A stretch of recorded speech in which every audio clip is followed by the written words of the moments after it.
Hi hello నమస్తే welcome back to my channel Darjeeling life style. నేను మీ స్నేహ. ఇవాళ నేను 100 years బ్యాక్ కట్టిన ఒక టెంపుల్ ని చూడడానికి వెళ్తున్నాను. ఈ టెంపుల్ ఎక్కడో కాదండి, హైదరాబాద్ కి దగ్గరలోనే ఉంది. రంగారెడ్డి డిస్ట్రిక్ట్ శంకర్పల్లి మండలంలో చండిప్ప అనే ఒక విలేజ్ లో ఉంది. ఈ ఆలయంలోని దైవం శివయ్య. శివయ్యని తలుచుకోగానే మనం ఏమనుకుంటాం? ఓం నమ శివాయ కదా. శివలింగ దర్శనం సర్వపాప హరణం అంటారు. అతి అమూల్యమైన అత్యంత విశిష్టమైన మరకత శివలింగ దర్శనం జన్మ జన్మల పుణ్యఫలమని నమ్ముతారు. వందల ఏళ్ల నాటి పురాణ ప్రాశస్త్యం ఉన్న బ్రహ్మసూత్ర శివలింగం మరకత శివలింగాన్ని దర్శించుకోవడానికి మనం ఇప్పుడు వచ్చేసాం. ఈ ఆలయాన్ని మీరు కూడా దర్శించుకోవాలి అనుకుంటే డిస్క్రిప్షన్ బాక్స్ లో నేను గూగుల్ మ్యాప్స్ ఇచ్చేస్తానండి, చెక్ చేయండి. ప్రవేశ ద్వారం మీద గణపతి సహిత శివ పార్వతులు రెండు వైపులా నందుల విగ్రహాలు మనకి దర్శనమిస్తాయి. శివాలయంలోకి వెళ్ళినప్పుడు శివలింగాన్ని మూడు మూర్తులుగా చూడవలసి ఉంటుంది. స్థూలలింగం, సూక్ష్మలింగం, అలాగే భద్రలింగం. స్థూలలింగం అంటే ఆలయం యొక్క గోపురం.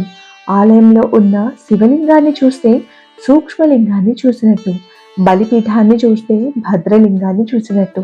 నవరత్నాల్లో అత్యంత విలువైనది మరకతం. అటువంటి మరకతంతో వెలసిన పెద్ద శివలింగం ఇక్కడ మనకు దర్శనమిస్తుంది. మరకతానికి ఆకర్షణ శక్తి ఎక్కువ. పూర్వం ఇంద్రుడు 7 మరకతాలను పూజించేవాడని, భక్తుల కోసం వాటిని వివిధ ప్రాంతాలలో నెలకొల్పారని ఇక్కడి శాసనాల మీద చెక్కిన స్థల పురాణం ప్రకారం మనకి తెలుస్తోంది. దాదాపు 920 ఏళ్ల నాటి చరిత్ర కలిగిన ఈ ఆలయం క్రీస్తు శకం 1076 నుండి 1126 మధ్యలో స్థాపించినట్టుగా ఇక్కడ కన్నడలో వ్రాసి ఉన్న శిలాఫలకాల ద్వారా వ్యక్తమవుతోంది. చాళుక్య వంశజుల చక్రవర్తి 6వ విక్రమార్కుడి పరిపాలనా కాలంలో ఈ నిర్మాణం జరిగినట్టు తెలుస్తోంది. త్రిభువన మల్లదేవ మహారాజుగా పేరొందిన విక్రమాదిత్యుడు తన రాజ్యం శుభంగా ఉండాలని సోమేశ్వర లింగ ప్రతిష్టాపన చేశారు. క్రీస్తు శకం 1101 సంవత్సరంలో కార్తీక మాసంలోని శుక్లపక్ష పంచమి నాడు ఉత్సవం నిర్వహించి ఆలయాన్ని ప్రారంభించారు. శివలింగం పైన ఇలా గీతలు ఉంటే దాన్ని బ్రహ్మసూత్ర శివలింగం అంటారు. ఇలాంటి ఒక బ్రహ్మసూత్రం కలిగిన మరకత శివలింగానికి ఎన్నో దైవ శక్తులు ఉంటాయని నమ్ముతారు. స్వయంగా శ్రీరాముడే అభిషేకించి పూజించారని ప్రతీతి. మన ప్రాంతంలో మరకత శివలింగం ఇది ఒక్కటే అంటారు. అష్టదరిద్ర వినాశకుడు ఈ సోమేశ్వరుడని భక్తకోటి పరిపరి విధాలుగా పూజిస్తారు. ఈ ఆలయాన్ని స్థాపించిన కొన్నాళ్ళకి మూసీ నది ప్రవాహం వల్ల ఈ ఆలయం కనుమరుగైందంట. మనోహరమైన మరకత శివలింగ మహిమ తెలుసుకున్న ప్రజలు 2012లో ఈ ఆలయాన్ని పునరుద్ధరించారు. తెలంగాణ వైద్యనాథాయ మరకత రూపాయ అంటారు. నిండు పౌర్ణమి నాడు సూర్యోదయ సమయంలో లేలేత సూర్యకిరణాలు లింగంపై పడినప్పుడు అభిషేకం చేసిన, దర్శనం చేసుకున్న అన్ని శుభాలే అని భావిస్తారు. మహాదేవ రక్ష రక్ష, మరకత శివలింగ రక్ష రక్ష అంటూ భక్తులు శివయ్యను పూజిస్తారు. పరమ పవిత్రమైన అత్యంత విశిష్టమైన బ్రహ్మసూత్రం కలిగిన ఈ మరకత శివలింగాన్ని పౌర్ణమి నాటి వెన్నెలలో చంద్రుని నీడను దర్శించుకోవడానికి అనుమతిస్తారు.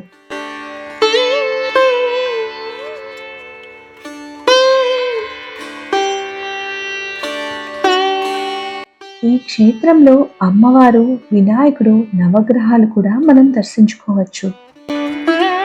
ఆదిత్యాయ చ సోమాయ మంగళాయ బుధాయ చ గురు శుక్ర శనిభ్య చ రాహవే కేతవే నమః అని తెలుసుకుంటూ తైలాభిషేకాలు చేస్తారు.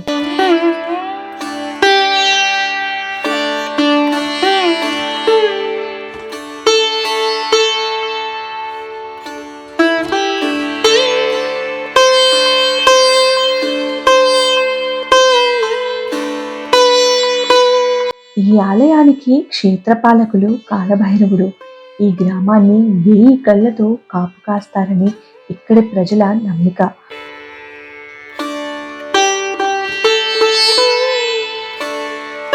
ఆదివారం నాడు కాలభైరవుణ్ణి పూజిస్తే సకల గ్రహదోషాలు తొలగిపోతాయి. ఇక్కడ కాలభైరవుని పాదాల దగ్గర ఒక చిన్న బండరాయి అయితే ఉందండి.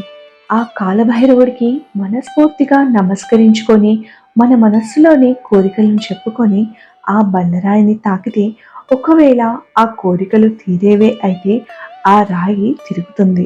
ముందు నేను కూడా నమ్మలేదండి. తర్వాత నేనే స్వయంగా ట్రై చేసిన తర్వాత నిజంగానే ఆ రాయి అలా తిరుగుతుంటే నా ఆనందానికి, ఆశ్చర్యానికి హద్దులే లేవంటే నమ్మండి. ఇప్పుడు మీరు చూస్తున్న ఈ విజువల్‌లో ఆ రాయిని తాకింది మా పాపండి.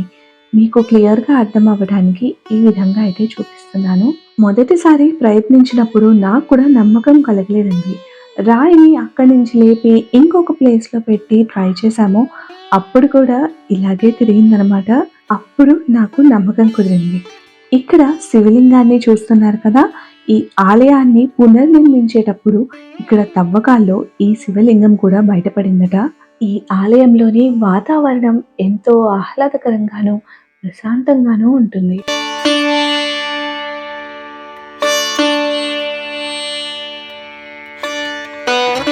ఈ ఆలయంలో వ్రతాలు, పూజలు అలాగే భజనలు కూడా నిర్వహిస్తారు.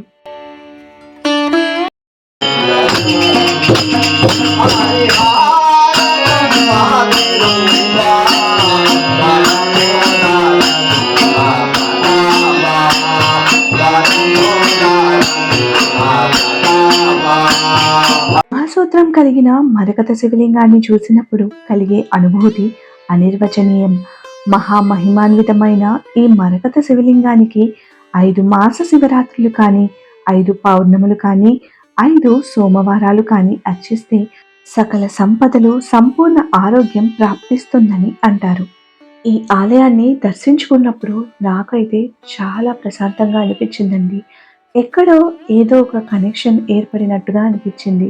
అందుకే ఈ ఆలయం గురించి మీకు కూడా తెలియాలని ఈ వీడియో చేస్తున్నాను. మీరందరూ కూడా ఈ ఆలయాన్ని దర్శించుకొని ఆ శివయ్య అనుగ్రహానికి ప్రాప్తులవుతారని కోరుకుంటూ ఓం నమః శివాయ.